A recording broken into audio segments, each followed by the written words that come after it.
Hello everyone, welcome again.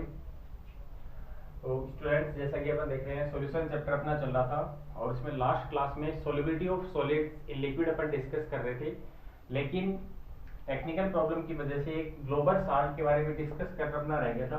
तो उसमें अपन इस वीडियो में अपन solubility of global salt discuss करेंगे। उसके बाद solubility of gases in liquid, उन सब के बारे में आप डिस्कस करेंगे। तो let us see solubility of global salt में आप क्या बताते हैं, ध्यान दें। ग्लोबल साल्ट का फॉर्मूला क्या होगा, Na2SO4.10H2O। ग्लोबल साल्ट का फॉर्मूला क्या होता है, Na2SO4.10H2O। तो नॉर्मली अपन देखते हैं कि जहां पे डेल्टा H इज इक्वल क्या होता है, नेगेटिव, मतलब प्रोसेस कैसा होता है, डिसोल्यूशन प्रोसेस कैसा होता है, एक्सोथर्मिक। तो वहां पे यदि टेम्परेचर बढ़ाते हैं तो सोल्युबिलिटी क्या होती है, डिक्रीज। और जहां पे डेल्टा H का साइन कैसा होता है, पॉजिटिव होता है, यानी डिसोल्यूशन प्रोसेस एंडोथर्मिक होता है, उस कंडीशन में टेम्परेचर इंक्रीज करते हैं तो सोल्युबिलिटी क्या होती है, इंक्रीज। ग्लोबल साल्ट में अपन थोड़ा एबनॉर्मल बिहेवियर देखते हैं, थोड़ा डिफरेंट है। इसमें क्या होता है, टेम्परेचर अपन बढ़ाते जाते हैं तो पहले तो सोल्युबिलिटी की इंक्रीज होती है टिल 32.4 डिग्री सेंटीग्रेड, यानी जब तक टेम्परेचर 32.4 डिग्री सेंटीग्रेड नहीं पहुंच जाता तब तक इसकी सोल्युबिलिटी टेम्परेचर इंक्रीज करने पे इंक्रीज होती है। एंड आफ्टर दिस, इसके बाद सोल्युबिलिटी क्या होती है, डिक्रीज होने लगती है। ऐसा क्यों होता है, अपन देखते हैं कि Na2SO4 ग्लोबल साल्ट क्या है, Na2SO4.10H2O। एक्चुअल में क्या है, जो दो 10H2 इसे अपन बोलते हैं क्रिस्टलाइन वाटर। तो स्टार्टिंग में इसका डिसोल्यूशन प्रोसेस कैसा होता है, एंडोथर्मिक। यानी जब ग्लोबल साल्ट को अपन डिसोल्व करते हैं, ग्लोबल साल्ट को जैसे अपन वाटर में डिसोल्व करते हैं तो एट स्टार्टिंग में डिसोल्यूशन प्रोसेस यानी डिसोल्व करने का जो प्रोसेस होता है वो कैसा होता है, एंडोथर्मिक, मतलब हीट चाहिए। क्यों चाहिए हीट, वो भी आपको बताते हैं यहाँ। To remove crystalline water molecules, ये जो 10H2 अपन देखते हैं इनको रिमूव करने के लिए हीट चाहिए, यानी डिसोल्व करने का प्रोसेस होता है वो कैसा होता है, एंडोथर्मिक। तो टेम्परेचर अपन इंक्रीज करेंगे तो सोल्युबिलिटी इंक्रीज होती जाएगी till 32.4 degree centigrade, 32.4 degree centigrade तक। जैसे टेम्परेचर 32.4 डिग्री सेंटीग्रेड पहुंचता है, ये क्रिस्टलाइन वाटर क्या होते हैं, हट जाते हैं। All the molecules of crystalline water get removed and it become anhydrous, यानी ग्लोबल साल्ट कैसा हो जाता है, Na2SO4। और अब इसे आप डिसोल्व करते हैं तो प्रोसेस कैसा होता है, एक्सोथर्मिक, यानी आफ्टर 32.4 डिग्री सेंटीग्रेड डिसोल्व करने का प्रोसेस कैसा होगा, एक्सोथर्मिक। अब यदि अपन टेम्परेचर इंक्रीज करेंगे तो सोल्युबिलिटी क्या होगी, डिक्रीज। यानी पहले तो अपन देख रहे थे टेम्परेचर इंक्रीज करने में सोल्युबिलिटी बढ़ रही थी, कब तक, 32.4 डिग्री सेंटीग्रेड तक। उसके बाद टेम्परेचर यदि आप इंक्रीज करते हो तो सोल्युबिलिटी क्या होती है, डिक्रीज। बिकॉज पहले प्रोसेस कैसा होता है, एंडोथर्मिक। बिकॉज क्रिस्टलाइन वाटर हटाने के लिए आपको क्या चाहिए, एनर्जी चाहिए, हीट चाहिए। तो पहले डिसोल्व होने का प्रोसेस एंडोथर्मिक होता है। जैसे ही क्रिस्टलाइन वाटर मॉलिक्यूल हट जाते हैं, Na2SO4 कैसा होता है, एनहाइड्रस, यानी सारे के सारे वाटर मॉलिक्यूल हट गए। अब इसे आप डिसोल्व करते हैं और टेम्परेचर बढ़ाते हैं तो प्रोसेस कैसा होगा, एक्सोथर्मिक, यानी हीट निकलेगी तो सोल्युबिलिटी क्या होगी, डिक्रीज। तो ये आप ध्यान रख सकते हैं। तो 32.4 डिग्री सेंटीग्रेड को अपन ट्रांजिशन टेम्परेचर भी बोल सकते हैं, बिकॉज ऐसा टेम्परेचर जिसपे कोई सब्सटेंस एक स्टेट से दूसरी स्टेट में कन्वर्ट हो जाएगी। जैसे अपन देखते हैं ग्लोबल साल्ट Na2SO4.10H2 है, 32.4 डिग्री सेंटीग्रेड से बिलो तो ऐसे ही है, और 32.4 डिग्री सेंटीग्रेड के बाद किसमें कन्वर्ट हो जाता है, Na2SO4, यानी सारे के सारे क्रिस्टलाइन वाटर मॉलिक्यूल हट जाते हैं 32.4 डिग्री सेंटीग्रेड पे। तो 32.4 डिग्री सेंटीग्रेड टेम्परेचर को अपन क्या बोलते हैं, ट्रांजिशन टेम्परेचर। तो ये ध्यान रखें, ग्लोबल साल्ट का थोड़ा बिहेवियर नॉर्मल है। यहाँ टेम्परेचर इंक्रीज करने पे पहले सोल्युबिलिटी इंक्रीज होगी because dissolution process is endothermic, ध्यान रखें। But after 32.4 degree centigrade the dissolution process is exothermic, dissolve होने का प्रोसेस एक्सोथर्मिक होगा। तो 32.4 डिग्री सेंटीग्रेड के बाद यदि आप टेम्परेचर बढ़ाते हैं तो सोल्युबिलिटी क्या होगी, डिक्रीज होगी। तो ये आप ध्यान दें। तो solubility of solids in liquid अपना कंप्लीट हुआ। इसके बाद नेक्स्ट अपना आता है solubility of gases in liquid. Gas के बारे में अपन देखते हैं कि कौन सी गैस है वो वाटर में या अदर सॉल्वेंट में इजीली डिसॉल्व होती है और कौन सी नहीं होती है, उनके बारे में अपन डिस्कस करते हैं। तो नेक्स्ट अपना आता है solubility of gases in liquid.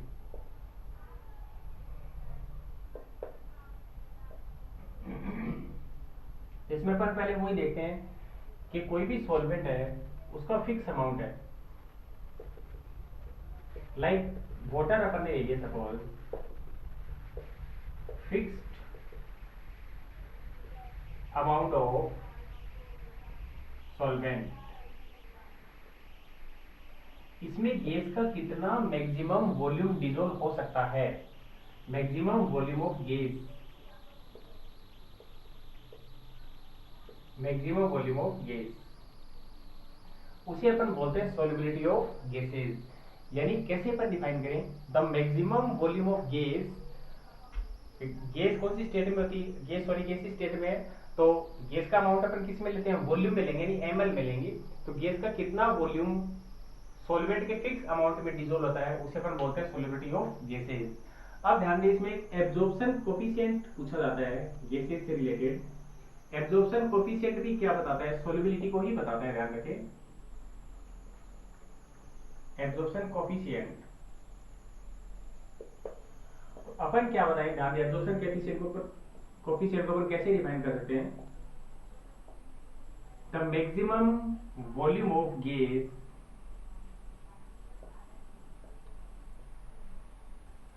dissolved in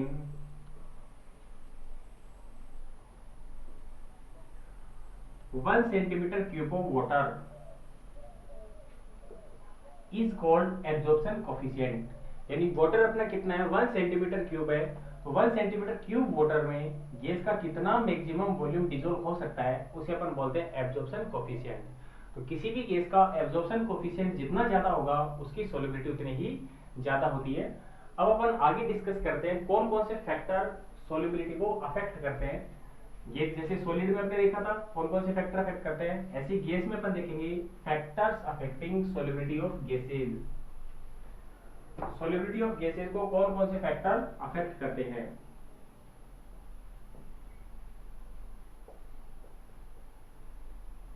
तो वैसे ही जैसे पीछे था उसी से रिलेटेड फैक्टर्स आएंगे यहाँ भी। तो फर्स्ट अपन देखते हैं नेचर ऑफ गैसेज, गैस का नेचर कैसा है।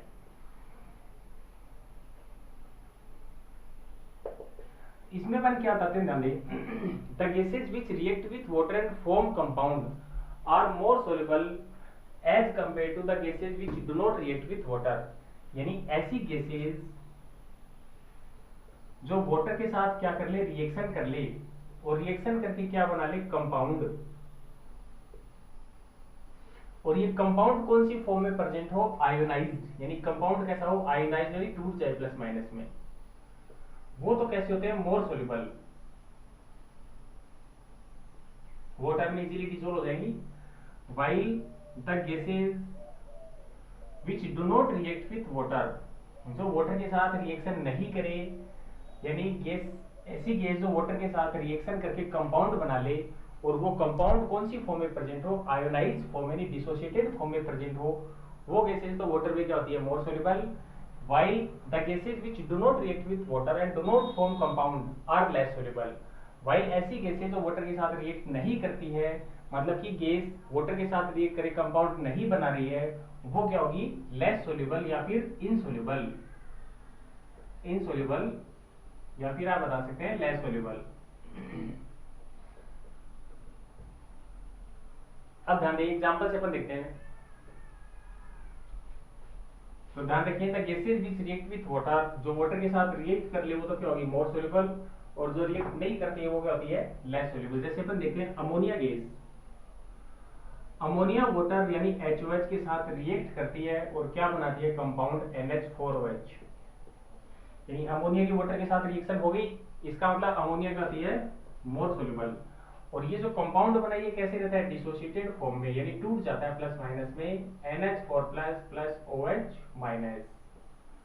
ऐसे ही CO2 गैस वाटर में मोर डिसॉल्व हो जाती है, बिकॉज CO2 वाटर के साथ रिएक्ट करती है, क्या बनाती है, कार्बोनिक एसिड, कार्बोनिक एसिड, ध्यान रखें, कार्बोनिक एसिड। और ये कैसे रहता है, डिसोसिएटेड फॉर्म में, 2H plus plus CO3 minus 2। ऐसे ही SO2 गैस है वो भी वाटर में इजीली डिजोल्व हो जाती है, बिकॉज SO2 भी वाटर के साथ रिएक्ट कर लेती है और क्या बनाती है, सल्फ्यूरस एसिड। ये सल्फ्यूरस एसिड बना और ये भी क्या रहता है, डिसोसिएटेड फॉर्म में 2H प्लस SO3 माइनस 2। तो अपन देख रहे हैं ammonia gas, CO2 gas, SO2 gas water के साथ रिएक्ट कर रही है और रिएक्ट करके क्या बना रही है, कंपाउंड। इसलिए ये गैसेज क्या होती है, मोर सोल्यूबल। वाइल आगे अपन देखें, जैसे कि ऑक्सीजन गैस है, ऑक्सीजन वाटर के साथ कोई रिएक्शन नहीं करती और कोई कंपाउंड नहीं बनाती, तो ये क्या होगी, लेस सोल्यूबल। ऐसे ही नाइट्रोजन गैस भी वाटर के साथ कोई रिएक्शन नहीं करती, तो ये भी क्या होगी, लेस सोल्यूबल। तो ये गैसेस तो क्या होगी, मोर सोल्यूबल वाटर में, और ये क्या होगी, लेस सोल्यूबल। तो ध्यान रखें, ऐसी गैसेस जो वाटर के साथ रिएक्ट करके कंपाउंड फॉर्म कर ले, and this compound is present in dissociated form, यानी कंपाउंड क्या हो जाए, डिसोसिएट हो जाए प्लस माइनस में, तो ये गैसेस क्या होती है, more soluble, while the gases which do not react with water are less soluble in water. ऐसी नेक्स्ट अपन देखते हैं एब्जॉर्प्शन कोफिशिएंट, देखते हैं डिफरेंट गैसेस का एब्जॉर्प्शन कोफिशिएंट का ऑर्डर देखते हैं। Order of absorption coefficient,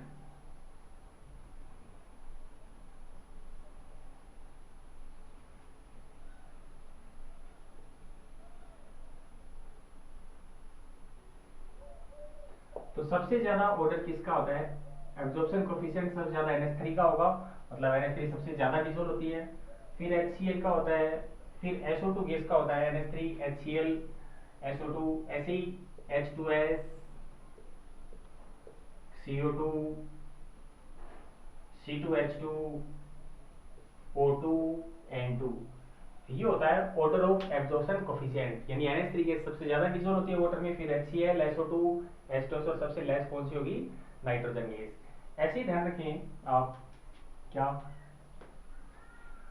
oxygen gas है वाटर में लेस सोल्यूबल हो रही है, बट ब्लड में क्या होती है, ब्लड में मोर सोल्यूबल होती है, ब्लड में इजीली डिसॉल्व हो जाती है, बिकॉज ब्लड में अपने क्या मिलता है, हीमोग्लोबिन, और ऑक्सीजन हीमोग्लोबिन के साथ रिएक्ट करती है, क्या बनाती है, ऑक्सी हीमोग्लोबिन। इसलिए हीमोग्लोबिन यानी कि ब्लड में ऑक्सीजन गैस इजीली डिसॉल्व रहती है, ध्यान रखें, और वाटर में क्या होती है, लेस सोल्यूबल।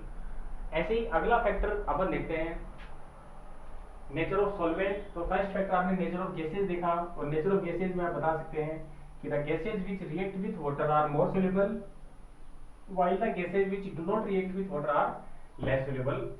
अगला फैक्टर अपना उसी से रिलेटेड है, नेचर ऑफ सॉल्वेंट बहुत इजी है।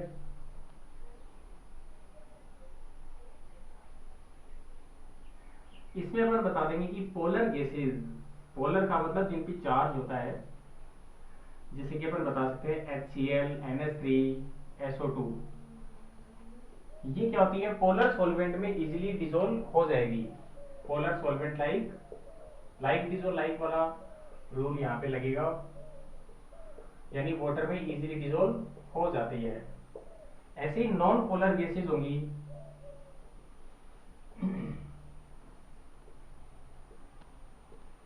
वो किस में इजीली डिसॉल्व हो जाती है, नॉन पोलर सॉल्वेंट में।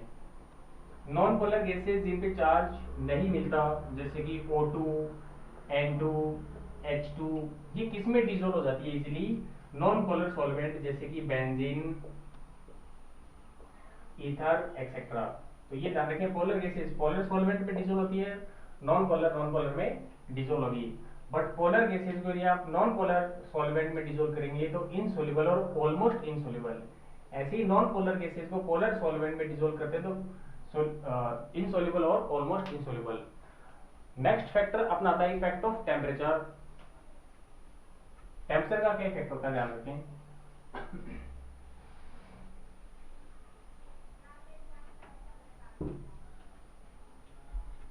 इफेक्ट ऑफ टेम्परेचर थर्ड अपना आएगा, इफेक्ट ऑफ टेम्परेचर।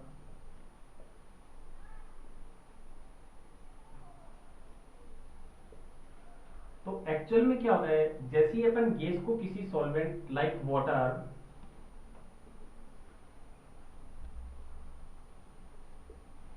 गैसेस को जैसे ही अपन वाटर में डिजोल्व करते हैं तो इसका जो डिजोल्व होने का प्रोसेस होता है यानी डिसोल्यूशन प्रोसेस होता है वो कैसा होता है, exothermic.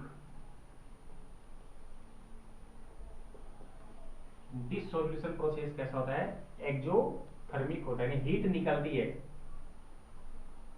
Delta H is equal क्या होता है, नेगेटिव। और एक्चुअल में हीट निकलती क्यों है, एक्सोथर्मिक क्यों होता है, बिकॉज गैस के मॉलिक्यूल आप देखते हैं पहले से क्या होता है, एक दूसरे में बहुत ज्यादा दूर दूर होते हैं। यानी एक्चुअल में क्या होता है, जैसे अपन किसी सॉल्यूट को डिसोल्व करते हैं तो सॉल्यूट के पार्टिकल्स के बीच जो अट्रैक्शन फोर्स होता है उस अट्रैक्शन फोर्स को ब्रेक करता है कौन, हाइड्रेशन एंथैल्पी। लेकिन गैस में तो पार्टिकल्स पहले से ही दूर दूर होते हैं तो हाइड्रेशन एंथैल्पी यहाँ भी यूटिलाइज होगी नहीं, तो हाइड्रेशन एंथैल्पी क्या होगी, ओनली इवॉल्व होगी, नहीं निकलेगी। तो गैस के डिसॉल्व होने का प्रोसेस हमेशा कैसा होता है, एक्सोथर्मिक होता है। क्यों होता है exothermic, because the molecules of gases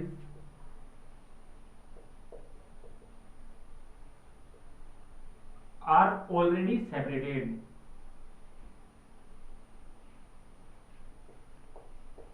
gas के मॉलिक्यूल हमेशा क्या होते हैं, एक दूसरे से सेपरेट रहते हैं, नहीं डिसॉल्व होने का प्रोसेस हमेशा कैसा होगा, एक्सोथर्मिक। तो इस कंडीशन में यदि अपन ध्यान दें टेम्परेचर बढ़ाएं तो सॉल्युबिलिटी क्या होती है, डिक्रीज होगी। नॉर्मली अपन देखते हैं कोल्ड ड्रिंक्स की बोतल है या कोई भी सॉफ्ट ड्रिंक्स या कोई भी कार्बोनेटेड बेवरेजेस, सोडा वाटर अपन लेके आए उसे धूप में रख दें तो अपन क्या देखते हैं, उसकी जो गैस होती है वो सारी निकल जाती है। मतलब टेम्परेचर जैसे ही बढ़ाया तो सॉल्युबिलिटी क्या होगी, डिक्रीज। तो टेम्परेचर बढ़ाने पे सॉल्युबिलिटी डिक्रीज क्यों होती है, बिकॉज गैस को डिसॉल्व करने का प्रोसेस कैसा होता है, एक्सोथर्मिक, यानी हीट निकलती है। बट ध्यान रखिए यहाँ पे एक्सेप्शन है, ये पूछा जाता है एग्जाम में बहुत बार, हाइड्रोजन और हीलियम जो गैसेज होती है, हाइड्रोजन और हीलियम इनकी सॉल्युबिलिटी क्या होती है, इंक्रीज होती है टेम्परेचर बढ़ाने के साथ। यदि टेम्परेचर बढ़ाएं तो हाइड्रोजन और हीलियम इनकी सॉल्युबिलिटी क्या होगी, इंक्रीज होगी। अदरवाइज अपन क्या बताएं, नॉर्मल ट्रेंड क्या है गैस को डिसॉल्व करने का, कि टेम्परेचर बढ़ाते तो सॉल्युबिलिटी क्या होगी, डिक्रीज। बट एक्सेप्शन यहाँ पे है, अपवाद है कौन, हाइड्रोजन और हीलियम। यहाँ पे टेम्परेचर बढ़ाते तो सॉल्युबिलिटी क्या होती है, इंक्रीज होती है। तो ये solubility of solids and solubility of gases in liquid के बारे में हमने डिस्कस किया। नेक्स्ट क्लास में अपन बहुत इंपॉर्टेंट टॉपिक देखने जाएंगे, हेनरीज लॉ। तो इतना आप पूरा नोट कर पढ़े थे, बाकी अपन नेक्स्ट क्लास में डिस्कस करेंगे। Thank you.